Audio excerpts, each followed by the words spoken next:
it soars and sings, though sorrow clouds your day, it's sunny skies tomorrow brings. And come take my hand, let's be friends forever. And come take my hand, alone no more, not ever. Imagine dreams are real, and soon you'll start to feel there's magic all around. And take my hand, love is all around.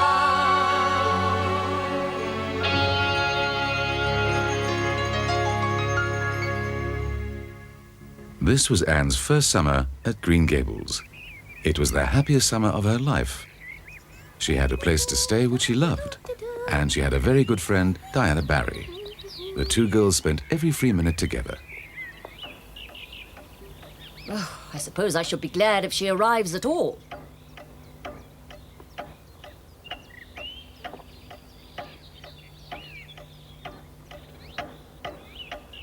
I should have known the child would be half an hour late, as always. Matthew! Anne! Matthew, I'm back! Matthew, would you please do me a big favour? Diana and I have furnished the most beautiful playhouse. Have you? In a circle of birch trees called Idlewild. Oh, We have everything that we need. A fireplace, chairs, really? and a sofa, but one item is still missing. Oh. And is it by any chance a table that's missing? How did you know that? Have you been there? No, of course not. I just thought maybe the two of you needed a beautiful table. I'll try to solve your problem as soon as I have some time. Oh, Matthew, thank you very much. It's a great pleasure, Anne. Oh dear, I'm sorry.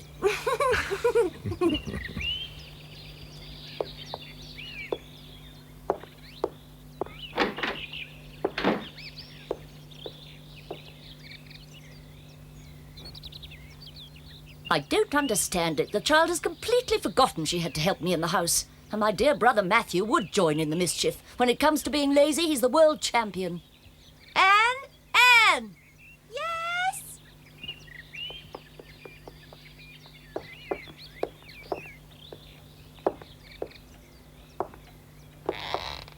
Hello, Marilla. I'm very sorry. I'm terribly late. Can you believe it? We're going to have a Sunday school picnic next week, close to the Lake of the Shining Waters, on Mr. Andrew's farm. And Mrs. Bell and Mrs. Lindy promised to make ice cream. Can you imagine that ice cream? Just think of it. I'm going to have ice cream.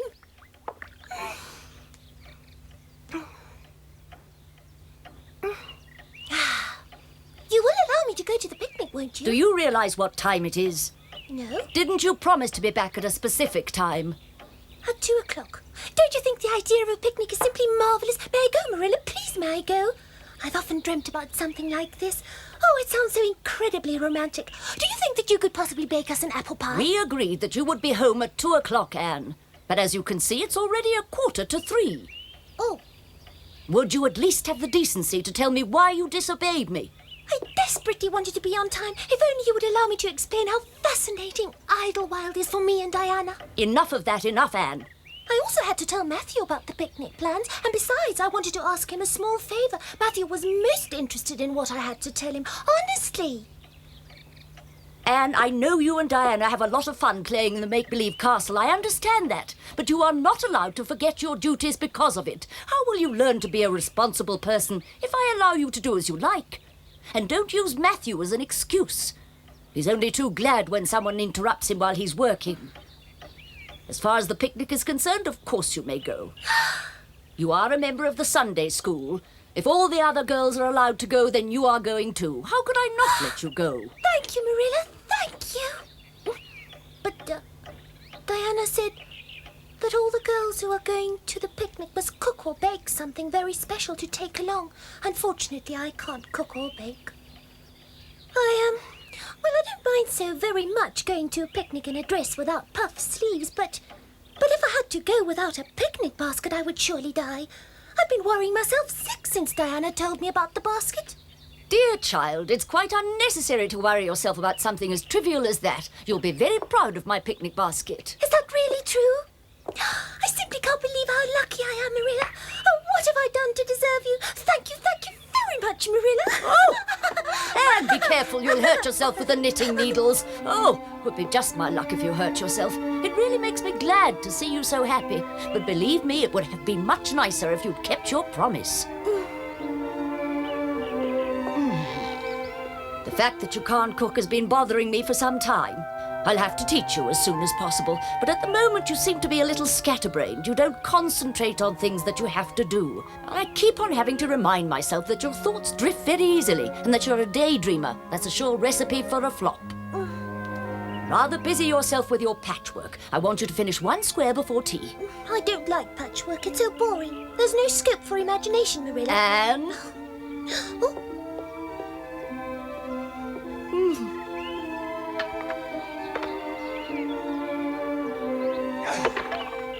Diana has a new dress. It has 3/4 sleeves.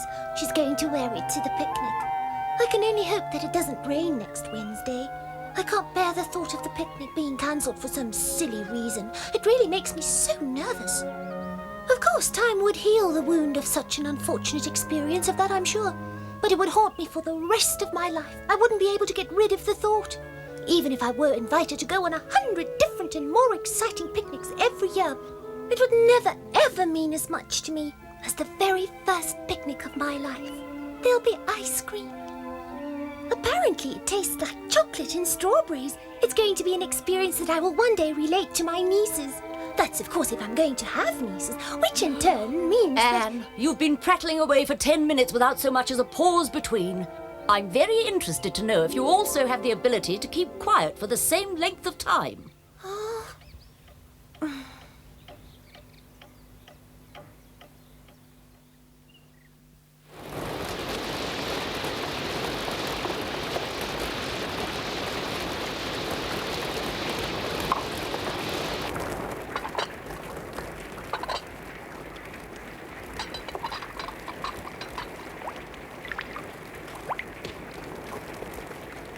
Anne, the picnic's only in 4 days' time, so please stop staring through the window. Anne Shirley, did you hear what I said?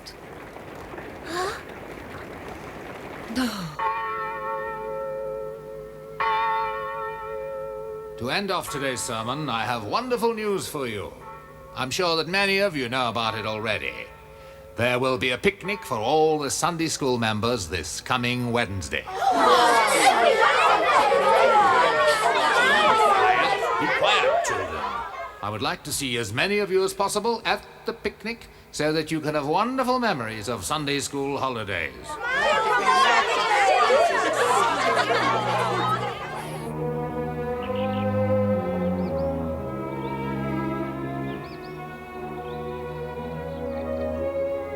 Marilla, I got goose pimples when Reverend Bell spoke about the picnic. Just the idea of the picnic sends shivers down my spine. Why is that, child? You've known about the picnic for a week. You're right, but all the time I was scared that I might have been mistaken. I was scared that I'd dreamt it all up, like before. I knew about it because Diana told me, but when Reverend Bell spoke about it in church, it became official, like a letter from the authorities. Honestly, child, you make too much of unimportant things. That way you'll experience many disappointments, I'm afraid. I don't understand, Marilla. Surely looking forward to something is just as nice as experiencing it. Of course you don't always get what you want, but at least you had the pleasure of looking forward to it. Nobody can take that away from you. My goodness! Just look at how your brooch catches the light! What a beautiful piece of jewelry! I don't understand how anyone could pay attention to the sermon whilst wearing such a precious brooch. I can't begin to imagine that. Amethysts are really very special gems. I like their colour, but I'm not too sure if they go well with my hair. I thought diamonds looked like them. I don't know why, but I always believed that diamonds had many colours, green and blue and red. In most fairy tales, the princesses wear diamond-studded crowns. I was so disappointed when I saw a lady's diamond ring for the first time. I immediately started crying bitterly, Marilla. I'm not trying to say that the ring was ugly, but it was so vastly different from what I'd imagined diamonds looked like.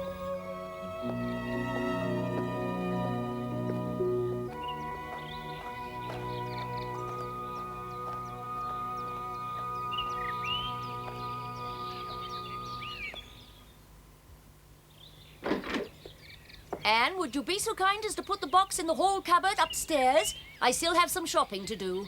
All right.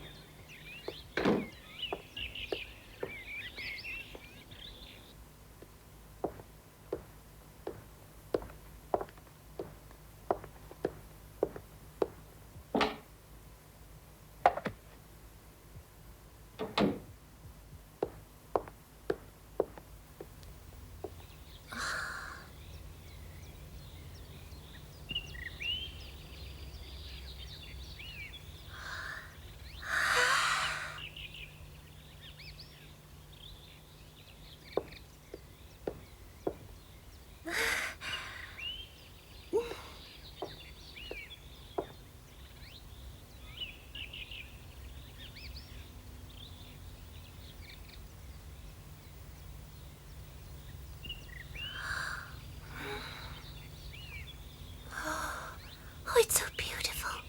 I'm sure amethysts are so beautiful because the souls of violets live in them.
Anne, have you by any chance seen my amethyst brooch? I can't find it anywhere. Its sudden disappearance is quite a riddle to me. I'm almost sure that I put it on the pincushion after church yesterday. That's very strange indeed. I did see the brooch after you'd left to do the shopping. I walked past your bedroom. The door stood open, the brooch shone so beautifully that I couldn't walk on without looking at it for a while. Did you touch it? Yes. Really? I even went so far as to pin it to my dress. I wanted to see what it looked like with my hair. Who on earth gave you permission to do that? You can't just take anybody's possessions whenever you feel like it, Anne. Nor do you go into other people's rooms. Don't you listen when I teach you the difference between right and wrong? Where is the brooch now? It's supposed to be on the pincushion. I held it in my hand for a minute only. I didn't know that I was doing something bad. You're right. What I did was wrong. I obviously didn't give the matter enough thought. I'm sorry. Please forgive me, Marilla. I'll never, ever do it again. I'm sorry. I give you my word on it. I try never to repeat my mistakes. Where is my brooch, and would you please tell the truth? It's not in my bedroom. Did you take it outside by any chance? No, I did put the brooch back. Unfortunately, I can't remember whether I pinned it to the pincushion, Marilla, or if I put it into the bowl. I'll go and have a look. Anne, if you really did put the brooch back, as you say, it should still be there. Rather tell me now if you have something to hide.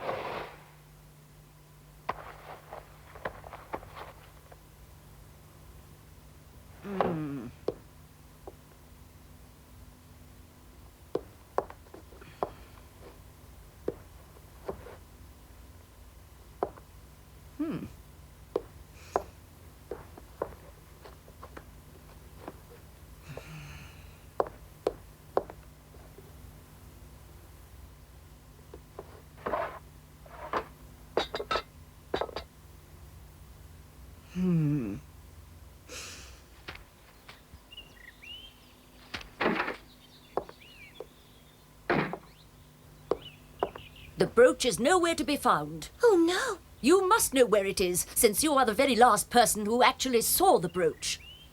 Please, you must stop lying to me, Anne. Did you take the brooch outside the house? And did you lose it on your way back? No, Marilla, I promise I didn't. I didn't take it with me. I left it where I found it. I promise you, it's the truth. I wouldn't be able to give you an answer even if you tortured me. Although I must admit I don't know what the word torture means precisely. But I'm telling the truth. So there. I'm afraid that you've taken things a bit too far. Don't try to plead innocent with me. I won't fall for it this time. You've tried your luck once too often, Anne. Go to your room and stay there until you're ready to tell the truth. Then you can come down again. Do you want me to take the peas with me to my room? No, thank you. That won't be necessary.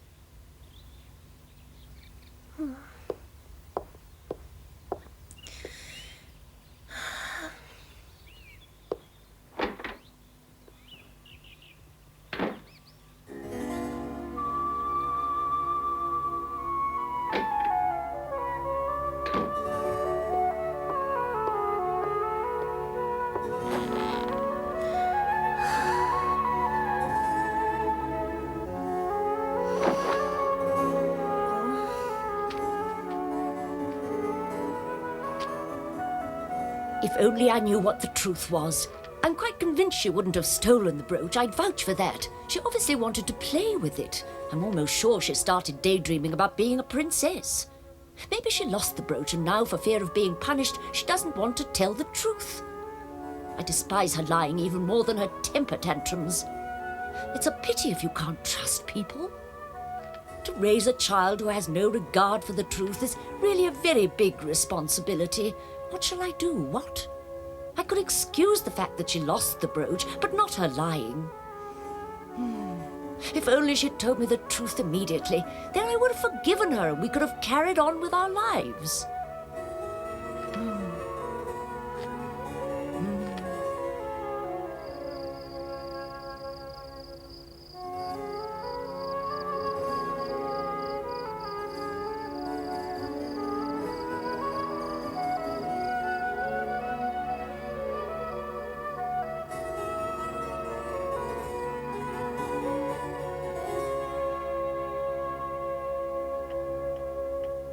You must be mistaken, Marilla. Anne would never do such a thing. She's far too honest. You ought to know that.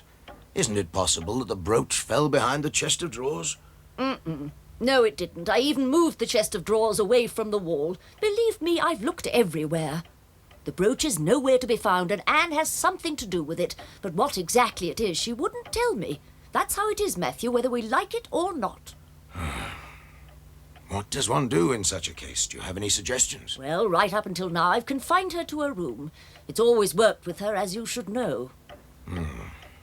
Is that really so? But of course, look, if she tells us where she went while the brooch was in her possession, then we'll have a slight chance of finding it. Besides, whether we find it or not, she must be punished. Do you think so? Well, Marilla, I'm terribly sorry, but this is your problem, not mine. Do you remember what you told me some time ago, do you? You told me that the education of little girls is a woman's job. Oh, You did say that, didn't you? You do remember, Marilla.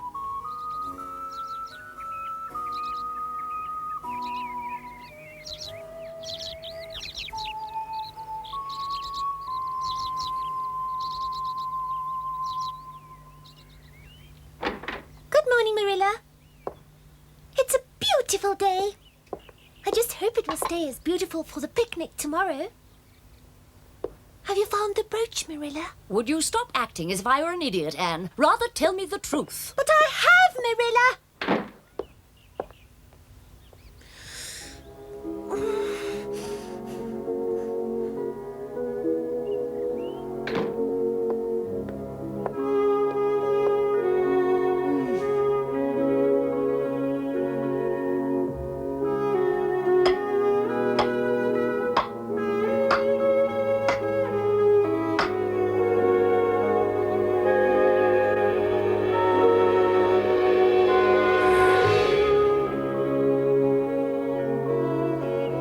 Every morning, afternoon, and evening, Marilla took Anne's food to her room. Marilla always looked very distressed, but every time she left Anne's room, she was even more distressed because it never crossed Anne's mind to say the magic words. Marilla was at her wit's end. She believed Anne was just being stubborn and that she would get her to talk by treating her in such a strict way. She even thought of going to Mrs. Rachel Lynde to ask her for advice. But she didn't trust her. She was afraid that people might think badly of Anne. Matthew didn't feel too good either. His sentiments were with Anne, as always. But this time he also wondered whether his sister wasn't right by any chance. Marilla felt as if Matthew and the rest of the world had deserted her. It made her heart ache to see that Anne had been crying. And how pitiful she looked.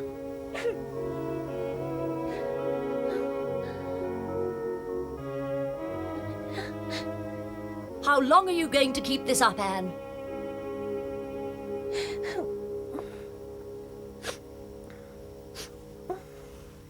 Up to now, I've thought very highly of you because of your honesty. Marilla, what do you want of me? I can't confess to something I haven't done. It's true, Marilla. I promise you I never lied about anything. And tomorrow is Wednesday, the day of the picnic. Marilla, please, I'm quite convinced that you won't be able to live with yourself if you don't let me go. You're far too kind to deny me the chance of going to my first picnic. You wouldn't, would you? It will really break my heart. And I'm sure you wouldn't want to do such a thing, would you, Marilla? You can go to the picnic on one condition only, and that is if you tell the truth. Marilla!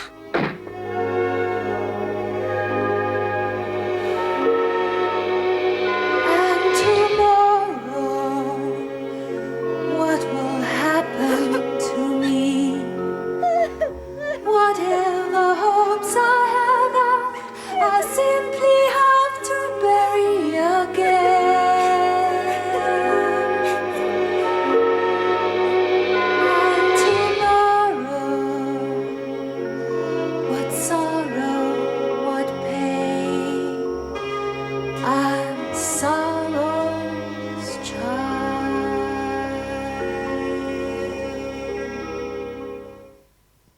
Anne didn't know what to do. On one hand, she didn't want to admit to something she hadn't done, and on the other, she desperately wanted to go on the picnic.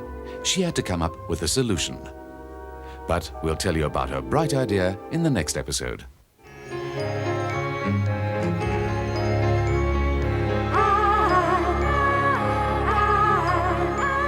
Soft whispers on the breeze, the wood nymphs in the trees are calling out your name. They offer you their gift, sweet fragrance fills the air. The magic of a moonlit night